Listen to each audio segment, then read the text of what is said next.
อ๋อมันปิดเป็นน้องมันเป็นน้องซะอยู่นี่เนาะโอ้มันเป็นน้ำสร้างบ่เป็นน้ำสางแล้วควายแม่กว่าง เอ้าสิเป็นไส้บ่ล่ะ ค บัด วาย นี้ ลงแม่ สิเป็นไส้บ่สามีตุ ก็ใส่อันนี้แหละแน่มันสิเบิดแล้วได้มันสิเบิดแล้ว เออ อันนี้แหละกินข้าวลงมาเอาหนึ่งหมดโอ้ยแม่สิตักเองดอก ตักได้บ่ ตักได้อยู่ดอก ทำบ่ได้ลูกสิตักให้ระวังเด้อระวังเด้อจ้ะเป็นน้ำสร้างแต่ว่าบ่เลิกปานใดมันเคยบุกบ่มีตุ บุกแล้วนี่ เจ้าหน่อยก็บอกเลยเนาะ มันก็บุกแล้วนี่บ่ท่วมมันเก่าน่ะ อันนี้บ่ที่ว่าชาวบ้านเคยใช้กินใช้หยังตะกี้ นี่ นี่ แหละเขาก็มากินได้นี่แล้วถือว่าบ่ท่วมแล้วเด้ อันนี้มันนี่พาดบ่ถูก บ่มีแล้วของกินมะขามบ่ซื้อ แบบง่ายๆเลยเนาะสบายชิวๆคน มา เดียว แค่เขา อันนี้ได้อันของโปรดผู้เฒ่าอันนี้ได้มะขามบ่ายเข้า ถามบายเข้า เออ คือว่าอาหารชั้นเด็ดเด้เนาะได้มะขามนี่ก็ได้ เสพคักขนาดกินข้าวกินน้ำแซ่บอยู่บ่ แซ่บ เออแต่ว่าข้าวกระสอบนั้นยังบ่ทันได้แกะเลย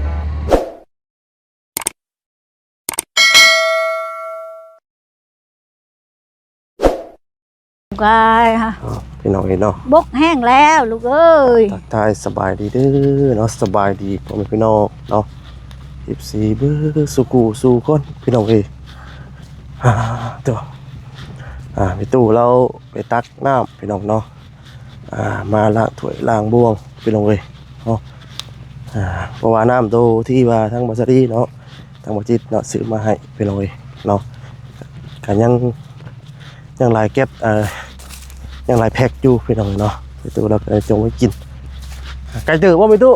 ใกล้เติบมาแล้ว โอ้พี่น้องเอ้ย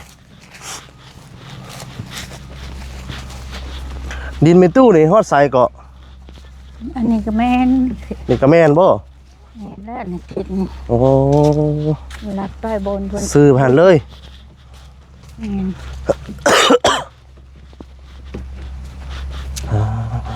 เป็นเลยอันนี้สิไปตักน้ำยังเกาะนี่ ตักน้ำกิน ตักน้ำกิน น้ำใส่น้ำกิน โอ้ นี่น้ำกินลูกเอามาให้แล้วก็ใส่ อ๋ออันนี้นะอันนี้ก็ไปตักกะมาล้างถ้วยล้างบวงที่แล้วเนาะกินแม่ก็เฮ็ดอันนี้แล้ว อ๋อพอดพุ่นเลยบ่ แม่น สุดใช้ก็มีลักเลนบ่ มีลักได้แล้วเพิ่นตอกลักดินเลยเด้ ใส่ดินเรียบร้อยเลย เพิ่นตอกลักดินเบิดเลยได้ จักเม็ดนี่ดินทั้งเบิดนี่ จักบ่ฮู้นำเขาเจ้า บ่ฮู้บ่ บ่ฮู้เขามาแทกแล้วเข้าแทกแต่เขา แสดงว่าไกลเติบ ตัวได้ถือว่าของแม่น่ะเขาปะไว้ โดย ของเขาแล้วเขาพักเอา อ๋อ ตามเขาแม่ก็บ่ได้อันนั้น โดย เขาให้เท่าได้แม่ก็เอา อ๋อโดย อยู่เฮ็ดเพียง เป็นยังครับเป็นยังกระทุนโอ้เอาไปยังน่ะ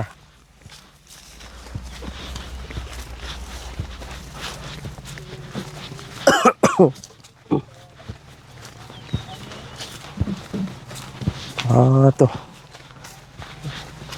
ทางนี่กระเจ้าเนี่ยเที่ยวมาตลอดว่าไม่ตู้นี่ เที่ยวตลอดนั่นแหละ โอ้ตะกี้ชาวบ้านเลยเที่ยวมาตั้งอาหารมาอยู่นี่บ่ มีแต่มาหาเอาอยู่ในนี้แหละ โอ้ ก็บ่กุ้มได้น้ำอันนี้นั่นจะน้อยก็เบิด โดย เบิดแล้วก็กินน้ำได้นั่นแหละ ฮานา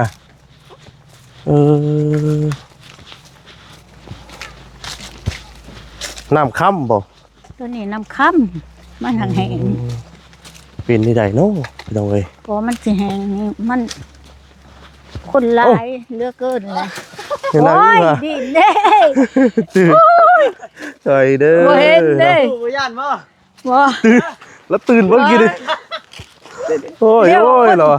ย่ านว่าคนตกกุ้งใหม่โอ้ย เฒ่าคนพี่น้อง อ๋อมันปิดเป็นน้องมันเป็นน้องซะอยู่นี่เนาะ โอ้มันเป็นน้ำสร้างบ่ เป็นน้ำสางแล้วควายแม่ว่าน เอ้าสิเป็นไส้บ่ล่ะ ค บัด วาย นี้ ลงแม่ สิเป็นไส้บ่จ้ะมีตู้ ก็ใส่อันนี้แหละ นี่บ่จะว่าควาย แน่มันสิเบิดแล้วได้มันสิเบิดแล้วลูก เออ อันนี้แหละกินข้าวลงมาเอาหนึ่งหมด ตักได้มั้ย โอ้ยแม่สิตักเองดอก ได้บ่ ตักได้บ่ ตักได้อยู่ดอก ทำบ่ได้ลูกสิตักให้ระวังเด้อระวังเด้อจ้ะเป็นน้ำสร้าง สร้าง แต่ น้ำคำ แต่ว่าบ่เลิกปานใดมันเคยบุกบ่มีตู้ บุกแล้วนี่ จังหน่อยก็บ่เคยเนาะ นี่ก็บุกแล้วนี่บ่ท่วมมันเก่านะ อันนี้บ่ที่ว่าชาวบ้านเคยใช้กินใช่หยังตะกี้ นี่ นะ แหละเขาก็มากินนั่นนี่แล้วถือว่าบ่ท่วมแล้วเด้ อันนี้มันนี่พาดบ่ถูก บ่แม่น ตกใจบ่ถูกกิน ตกใจแล้วเจ้าคนตกอุมะพัวลงเลย เฮ็ดเป็นตะตื่นเนาะ อืม หยอกเอาบุญหยอกเอาบุญ พี่น้องเอ้ยเนาะทางมีตู้เราก็ตักน้ำอันนี้ก็คือเอาไปเฮ็ดล้างถ้วยล้างบวงหนึ่งข้าวหนึ่ง หน้า น้ำ เขาเนาะถูก ห เนาะ น้าเขา เอาน้ำเพิ่นลายกับผัดเกี้ยมใจเพิ่นอีกแล้วข้าพื้นข้าไผ่เพิ่น โดย ใจ แล้ว เพิ่นบ่ ไปหาบน้ โดย ำบุเจียมใจก็ไม่ได้มันน่ะหมู่ว่าข้าไผ่เดือนนี้คืนเพราะว่า ก็มันนี่อาบลายดุลายก็ดี แล้วก็เกรงใจเพื่อนน้ำแน่นะเนาะ เก็บใจอย่างแล้วลูกเอ้ยบ่เต็มก็ยามันนำบกละ ยันนำ ยังหูกบบ่น่ะ จักกบจักกระปูแล้ว ฮะหูใหญ่คือหูกบนะดูว่า ป่าบ่อนเนาะ ฮะสิฮอดฝุ่นแล้วเจ้าเนาะ เอ้า ไปเสียหักคือว่าวัสดีหาวัสดี นะ ตัวคำนี่เซียนเก่า เด้ เซียนเก่าได้บ่คำ โอ้ยหาบแม่สิหาบเองพัดอยากหาบซอย นั่นสร้างกันนะถ้าสิงัว อืม ไปเด็กได้ถูกตะกี้ก็ได้ เฮ้ ไปเด็กได้ไปตี3 แต่เก่านี่ โอ้ ครับ ยแม่มาตะกี้ญาติกันนำได้นี่ญาตินำกันได้นี่ ไปเข้าเอา พี่จะมาหลอกลูก เก่า เอ้ย หามน้ำนี่ต้องเอวอ่อนๆเลยแต่เก่าเป็นบ่ น้ำจังบ่เพื่อนว่า เออ มา แม่นบ่ไม่ตู้ พี่จะมาหลอก เอวต้องอ่อนๆเลยเนาะ ยึดผีมาหลอกบ่ พี่หลอกแล้ว มีบ่ตู่ บ่แม่นมีได้ ห่วยไปสิบ่ได้ บ้านนี้นั่นแม่พันธุ์นั่นทหาร3คน อ่า พันธุ์น่ะ นอนปีนหัวขึ้นเนื้อ อ่า ที่นี่ลงทางใต้ โดย เขาจับแล้วจับแม่นี่แม่ลงมาตักน้ำเด้ อ่า บ้านนี้มันรู้ว่ามันละปลุกหมู่มันหัวสุภลักษณ์สุภลักษณ์ ลูกนะแม่ว่ะ โดย นี่กูจับคนมาแล้วว่ะบ้านนี้สุภลักษณ์ลุกมาเลยว่าบ่แม่นได้ โดย ปล่อยนะแม่ว่ะ อ่า ถ้ามันว่าแม่นได้นั่นโอ้แม่นั่นใต้ดึงๆอยู่นะหันเลย เออ คงมันจับลงมาเลยเด้ อันนี้ฝันเนาะ พัน อันนี้แม่นเล่าความฝันสู่ฟังเนาะ เราคอมพัน เออ เป็นญาติน้ำนี่แหละ เนี่ยน้ำนี่เลยสิ ลงเธอได้ก็บ่ได้ อ่า ลงเธอได้ก็บ่ได้ โดย บ่ท่านหมู่แล้วเอาพ่อแล้วไปตักไปเชืองไว้ในป่า จักไปเชื่องไว้จังไป เออ มันแม่ลงไปมันลังบ่ทัน โดย หักแปลกแต่น้ำนั่นมือแม่ลงไปมือมันจับฮะ โดย เต็มสางเจรออยู่ไผกันยังไม่ตรง อ๋อ ฝันแต่ดนนะบ่ตู่ พันแต่ด้นแล้ว แต่ว่าเมื่อคืนนี้ได้ฝันหรือเปล่า เมื่อคืนนี้ ลองเบิ่งดู บ่ได้พันนะเมื่อคืน รับคักปัญญังเราอ่ะ รับเจ็บคักเป็นยัง รับเจ็บ เห็นว่าเฮือนหลังใหม่แล้วแห้งรับคักเป็นยังนะตู่ เอ้ยแห้งรับผักเลยเพื่อนใหม่แล้วแล้วไม่แห้งรับเลย ว่าเป็นตัวไฟนะตู่เนาะ คอยเป็นไปนี่แหล้วลูกเอ้ย ไป แต่ปวกกอโพ่นมันก็ยังคอยใหญ่ คิดเอาแบบนั้นนะ คิด เนาะ เอาแน่นั่นแหละ รับปูหน่อย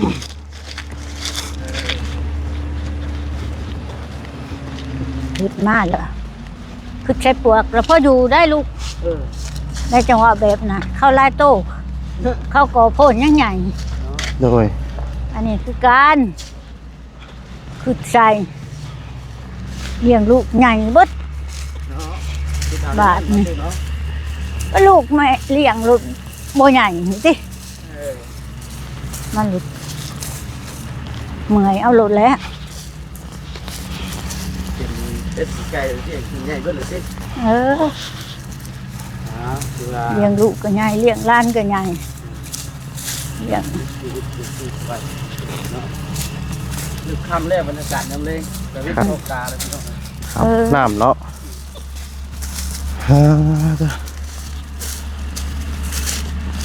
หรือว่าป้าไปเบิ่งมาไปดอกเลยเนาะยังบ่เคยเห็นจักเทื่อได้ข่อยกะ เดี๋ยวแรกเลยเนาะ เห็นแต่ในคลิปว่าจิตไปหน่อย บ้านฮอดเพื่อนฮอดชาติโคกมกโคกใจพาไปตั้งน้ำตักใน ไปจะมาต้นก็ไม่ลูกชายไล่ ตื่นเลยแล้วกัน ว้าโธ่ดินอยู่เปิดแห้ง ไปใช่ ตั้งนี่แล้ว บ้า ลู น ก นี่ มา พ่อ นี่เอาไว้ ตื่นนั่นค่อยโดดหยอกเอาคนเฒ่าหยอกเอาบุญก็ หยอกเอาบุญคนเฒ่า หยอกบุญหยอกคนเฒ่า เอาสบายดีเด้อสบายอ้อเด้อทางเด้อ สบายดีเด้อทหารเด้อ สบายดีเด้อ ขอมกขอบใจเด้อลูกเด้อห้ามน้ เอ้า เจ๊หนึ่งมุ้ยผา ขุได้ค่ะ บุญมีครู บ่ได้ใส่ขุไว้บ่ ำใส่กระทั่งไม้แล้วค่ะถกใส่กระทั่งไว้ ทางเชิงกู ทางใบเล็กๆหายส่งหน่วย เล็กเป็นไรหุ่งคักบ่วันนี้ดอกขึ้นดอกไผ่ มอดเป็นอยู่บ่ เป็น อ๋อเนื้อมอดบ่เป็นใครอยู่เนาะ เทียแต่เป่ามันเป็นเป่าเอาขึ้นตะเกียงได้ตัวไอ้หมดอันดอย มันคือบ่มอดจักเทื่อติว่าเป่าอยู่แห่งบ่เนาะ บ่ได้เป่าดอกนั่นบีบมันนั่นแล้วก็ฮอด ให้เราบ่เซ็นเนาะแนะนำเด้อเนาะ แม่ก็บีบเบิ่งคือกันนั่นแล้วตัวนี้เหมาะตัวนี้เปิดตัวนี้ เดี๋ยว เปิด ช่วงแรกๆนี่หุ่งเองบ่ มื้อแรกหุงเอง มันหุ่งเองเนาะตั้งระบบโปรโตไว้เลย ตะกี้ว่าป้าเหมาะไหวบ่มื้อเช้านึงแจ้งบัดลุกเลยจังสิเปิดคิดว่าโอ้เขามาปิดเอาไปเลยบ่เห็นได้วะ โดย จำเป็นเปิดสอดแจ้ง เบอร์ชอดแจ้งเลยกลางคืนมันปิดบ่ บ่บ่ได้ปิดแหล้ว อ๋อ มืดตามากก็มันเห็นไผเด้ เออ โอ้ย คืนเราบ่ได้ปิดพี่น้องเนาะยันคนมาลักไปสินอนรับอยู่บ่บัด รับ อย่าดอกไฟมันแย่ตาเนี่ย มันแย่ก็เห็นได้แล้วอย่ามันเชียกว่า เดี๋ยวมันเสีย อย่ามันเชียแห้งหายแล้ว มันจานแล้วเนาะ โดย มันแพงมันนี่จังคือไปเปะไว้เทิงหลังคาพุ่น โดย อยากไปใส่ก็ไปบ่ได้น้ำตัวนี้แหละจะผลโจมไปแล้วก็แล้ว เนี่ยมันเหี่ยเนาะจะไปปี้เลยเครื่องของแล้วพุ่น อ้อ เต็มอยู่ ทางเครื่องทางคองลูกเอามาให้นี่ก็บ่พื้นหายหมูมาโจมไปแล้วก็แล้ว โดยป้าขึ้นไปนั่งอยู่เทิงดงพุ่นนะเนาะ มันว่า ขึ้นไปดงก่อน ไปดงบ่ ดงปรึดบ่พี่น้องเอ้ยฮึบระวังก้มเลยปุเอิงเทิงไหนอ่านต้องเลยก้มเด้ นอนเท่กันอยู่นอนเป็นทางไหนบัด นอนเป็นหัวมาพี่บ้านตีนมาพี่เบิ่งอันนี้ นอนเบิ่งอันนี้ ในเมืองหลอดไฟโซลาร์เซลล์บัดนี้ใครหรอกบัดนี้แอมมุงบ่ได้เนาะ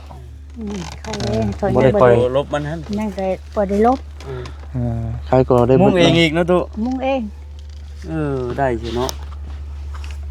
บ่ได้ขึ้นพุ่นแล้วว่ามุงยืนอยู่ลุมพี่ตะว่า มุงอยู่ลุมยังบ่ได้คืนอย่าคืนเพราะจะมันหักยาจะเห็นได้แหละอันนี้สิบางเทื่อก็สิเอาบัตรควม อาบัด ผาบัดปลุกเทิงเลยแม่นแล้วกันน้ำโม เอาไปแย่งเบิ่งดาวก่อน สามเฮือนใหม่ขึ้นแล้วบางเทื่อก็บ่ได้ลบคันได้ขึ้นเฮือนใหม่แล้วก็ดี เดินเก่าเลยจ้ะ เฮือนเก่าอันนี้ก็เฮ็ดเฮือนครัว อ๋อเฮ็ดเทินครัว บ่มากเลยเนาะ บ่ได้มากเลยโจมไป เฮ็ดโกเคินเข้าเลยเนาะ เจ้าพังดินบ่นี่พังแน่เนาะ พังน้อยนึงเขาพังให้น้อยนึงเขาโจมมาตะกี้บ่ได้พังเขาเอาขึ้นแล้วมันเชแล้วเขาก็ตอกไม้ค้ำให้หันมันตีง ตอนแรกชีวิตยังกินข้าวตอนแรก ต้นแรงนี้ เ มีเมนูหยังเนาะ เฮ็ดเมนูหยังได้กิน กินมะขามนี่แล้ว มะขามกับมะกล้วยนี่บ่ บายเข้า บายเขา แล้ว มะขาม คือ แล้วก็แล้ว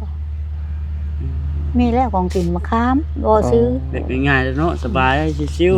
ๆคนเดียว แค่ เนาะ เขา อันนี้ได้อันของโปรดผู้เฒ่าอันนี้ได้อมะขามบ่ายเข้า ขามบายเข้า เออ คือว่าอาหารชั้นเด็ดเด้เนาะได้มะขามนี่ก็ได้ เสพคักขนาดกินข้าวกินน้ำแซ่บอยู่บ่ แซ่บ เออ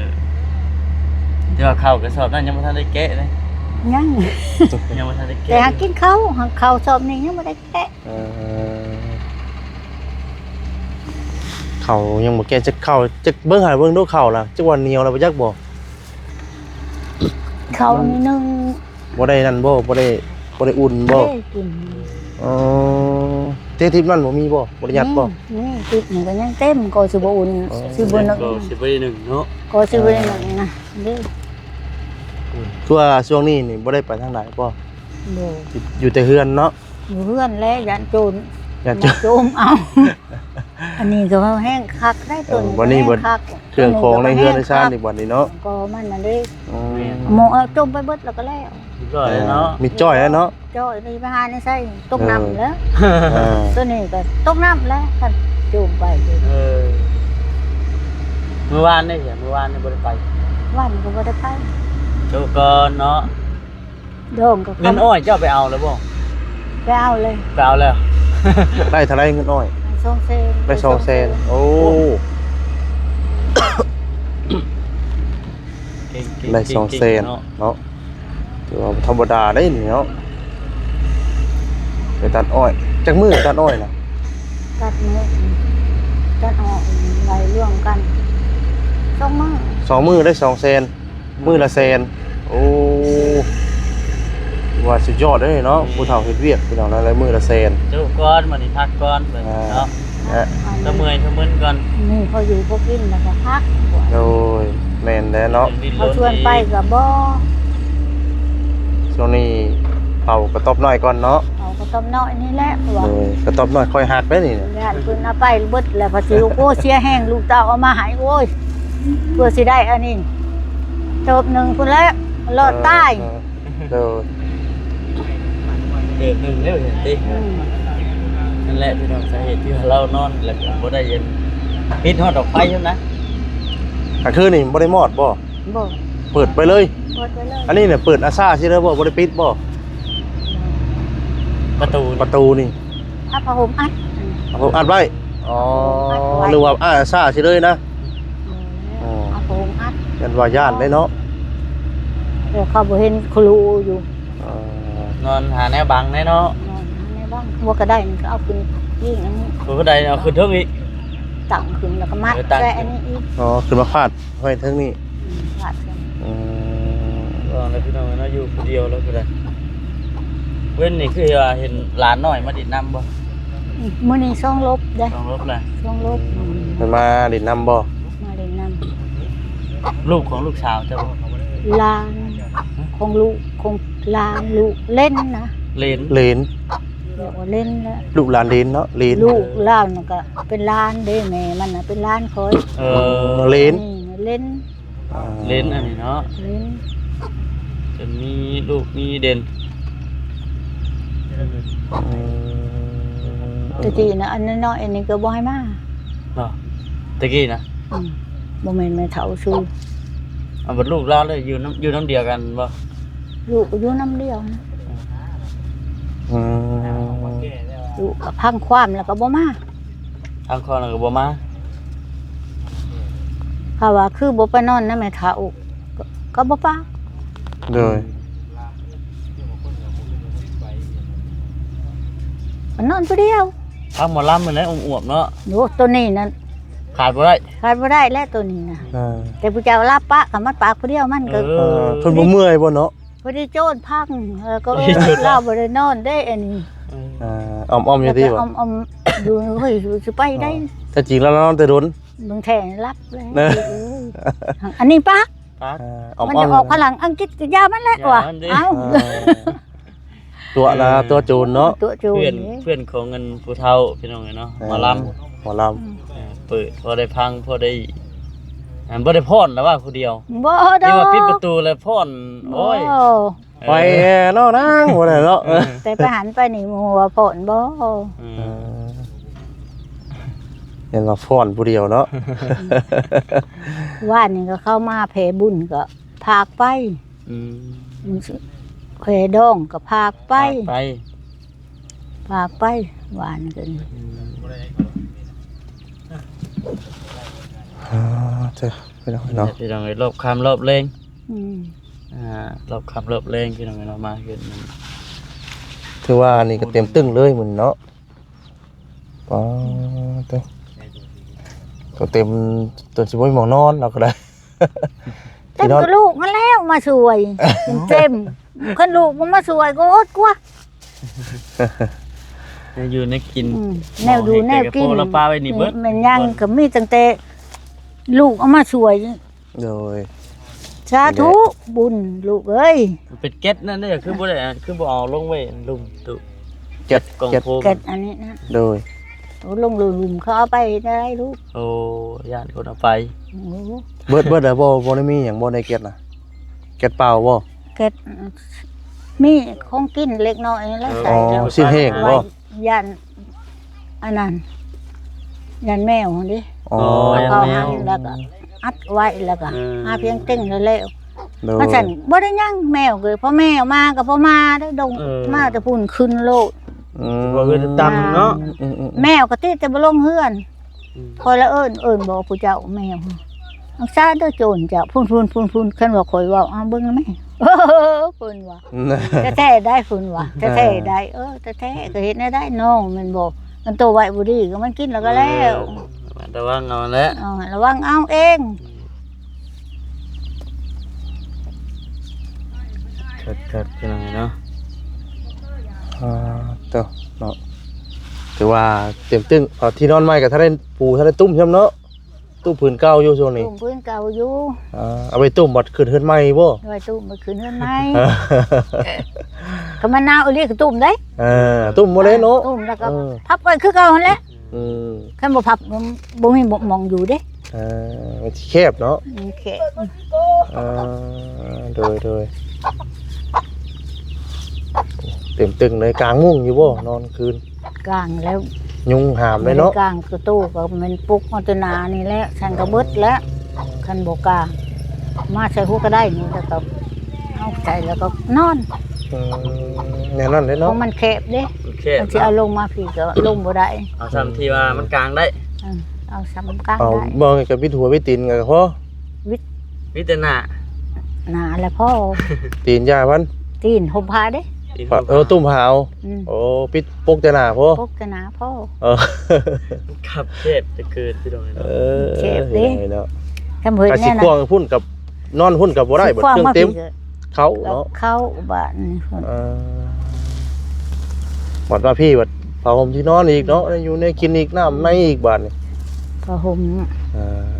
ช่วงนี้น่ะสิคายอยู่ช่วงแรงแต่ว่าช่วงหน้าฝนเนี่ยโอ้ยพอแห้งพี่น้องเนาะรอฝน เปียกบ่ได้เนาะ เปียกแล้ว เปียกแล้ว ต้องหาอัน บ่ได้อันนั้นแล้วบ่ได้ เอา เอา มาขั ข ง มุ้ง เลย แล้วเอาห่อเอาเลยเลย ห่อแล้วแล้วติ ห่อเอาเลยแล้วจงว่าจงหูดังหลวงพ่น โดย เช้าแล้วก็ แต่ว่า เปิด ในทั้งว่าคำสภาพทำไทยเบิ่งเด้อ โอเค โดยไม่ลูกได้แม่เด้อขออนุญาตเด้อเนาะ แล้ว ไปเนาะเดี๋ยวสิ หน่อย เลาะเบิ่งก่อนพี่น้องเนาะเบิ่งดินไม่ว่าสถานที่เนาะพี่น้องเอ้ยเนาะมองสีปลูกบ้านสั่งเดือนให้ทางแม่ตู้คูณพี่น้องเอ้ยเนาะอันนี้ก็เสาก็มาเป็นที่เรียบร้อยแล้วพี่น้องเนาะเข้าต้นพี่น้องเอ้ยว่าต่อมีแต่ว่ารอเด้อพี่น้องเด้อว่าสิปีทางเสาสิลุกขึ้นเมื่อใดพี่น้องเอ้ยเนาะเราติดตามนํกันเนาะแต่ว่าดินนี่ได้ยินทางแม่ตู้เพิ่นว่าสิปลูกบริเวณนี้เนาะพี่น้องเนาะกว้างๆนี่ก็5คูณ6ว่าซั่นพี่น้องเอ้ยเนาะ5คูณ6โมเมนต์ไฮนี่กับไฮนี่แหละพี่น้องก็เครื่องกลางก็ได้จงหน้าบ้านน้ำบริษัทเนาะ ตะกี้ว่าสิเฮ็ดพุ่นน่ะเป็นทางรถไปจกเอาดินเนาะพี่น้องเนาะตัวมันก็เลยอยากมาอยู่นี่แน่พี่น้องเนาะก็เลยมันสูงแน่ก็เลยบ่ได้ถมมันพี่น้องเนาะดินตัวนี้ก็บ่ได้ถมพี่น้องเนาะพุ่นแหละถ้าว่าค่อยขุดเอาเนาะแล้วว่าขุดเอาดินเนาะหรือว่าดินค่อยมาโถน้ำลังเนาะคุกที่อยู่ให้เราอยู่ซะก่อนเพราะฉะนั้นเนาะอย่ามันบ่ตั้งเน้นพี่น้องเนาะอย่าว่ามันบวมมันหยังพี่น้องเอ้ยเนาะภาษาพี่น้องเนาะลาไปก่อนเนาะอยู่ดีไม่แห้งเด้อสุขุสุคนเนาะพี่น้องเนาะครับจะได้มาสวัสดีเนาะบ่มนหูเนาะขอโทษขออภัยนำไปก่อนเนาะฝากกดไลค์กดแชร์กดติดตามเด้อพี่น้องเด้อลำลาพอจากไปก่อนแล้วเนาะสบายดีพี่น้องเอ้ย